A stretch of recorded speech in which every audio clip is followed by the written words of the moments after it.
बड़ी खबर इसी बीच आ रही है। राज्यसभा से भी पास हुआ एंटी पेपर लीक बिल। ये बड़ी खबर इस वक्त आ रही है। लोकसभा से पहले पास हो चुका है, इसके बाद राज्यसभा से भी पास हो चुका है और अब ये जाएगा राष्ट्रपति के पास। हस्ताक्षर के बाद सीधे बिल बन जाएगा। ये बड़ी खबर इस वक्त आ रही है। लगातार कई घंटे की चर्चा के बाद राज्यसभा से भी anti paper leak bill pass हो चुका है। लोकसभा से भी पहले पास हो चुका है एंटी पेपर लीक बिल। कल चर्चा के बाद आपने देखा था कि लगातार संवाद के बाद, चर्चा के बाद लोकसभा से पारित हो गया था। आज राज्यसभा में 7 घंटे के आसपास समय दिया गया, जिसके बाद गहन चर्चा के बाद इस बिल को राज्यसभा से भी पारित करवा लिया गया और अब ये लगभग कानून बनने की दहलीज पर है, क्योंकि राष्ट्रपति के पास जाएगा। मुहर लगते ही, हस्ताक्षर होते ही इसके बाद ये कानून के तौर पर देश में लागू हो जाएगा। ये बड़ी खबर इस वक्त आ रही है। राज्यसभा से पास हुआ anti paper leak bill Lok Sabha में पहले ही पास हो चुका था कल चर्चा के बाद, इसके बाद राज्यसभा में आज पास हुआ और अब ये राष्ट्रपति के पास भेजा जाएगा साइन के लिए। सिग्नेचर के लिए उनकी मुहर लगते ही देश में कानून के तौर पर, सख्त कानून के तौर पर नकल माफियाओं के खिलाफ यह कानून लागू हो जाएगा। यह बड़ी खबर इस वक्त आ रही है राज्यसभा से, जहां पर सुबह से लगातार चर्चा हो रही थी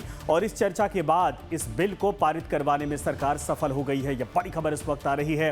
राज्यसभा से भी पास हुआ है एंटी पेपर लीक बिल। ये बड़ी अपडेट इस वक्त आ रही है लगातार कई घंटे की चर्चा के बाद।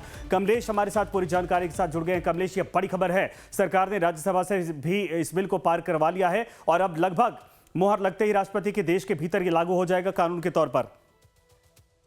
जी, आपने ठीक कहा कि राज्यसभा से भी इस बिल को पारित कर लिया गया है और कल ही आपको याद होगा कि कल लोकसभा से पारित करने के बाद आज, हालांकि आज लिस्टेड नहीं किया गया, लेकिन जो कार्यसूची आई, जो रिवाइज कार्यसूची, उसमें इस बात का जिक्र था और राज्यसभा में इंट्रोड्यूस करने के बाद इस पर चर्चा हुई और लगभग 8 घंटे की चर्चा इस पर हुई और अभी इस पर राज्यसभा से भी इसको पारित करा लिया गया। तो अब ये राष्ट्रपति के पास जाएगा। राष्ट्रपति अधिसूचित करने के बाद एक गजट निकालेंगे। गजट निकालने के साथ ही ये कानून बन जाएगा और जो पुराना कानून था 2024 का, unfair means public examination prevention of unfair means, तो उसकी ये जगह ले लेगा। हालांकि उस बिल और इस बिल में कोई खास ज्यादा अंतर नहीं है, लेकिन इतना अंतर है कि कई कानूनी प्रावधान काफी मजबूत किए गए हैं। सजा बड़ा किया है, उसके साथ जुर्माना बड़ा किया गया और संगठित ऐच्छिक अपराध को अलग अलग किया गया है। उसमें एक बात और भी खास चीज है इसमें कि आपको 5 साल के अंदर किसी भी प्रकार से आपको उसमें मामला तय करना ही पड़ेगा।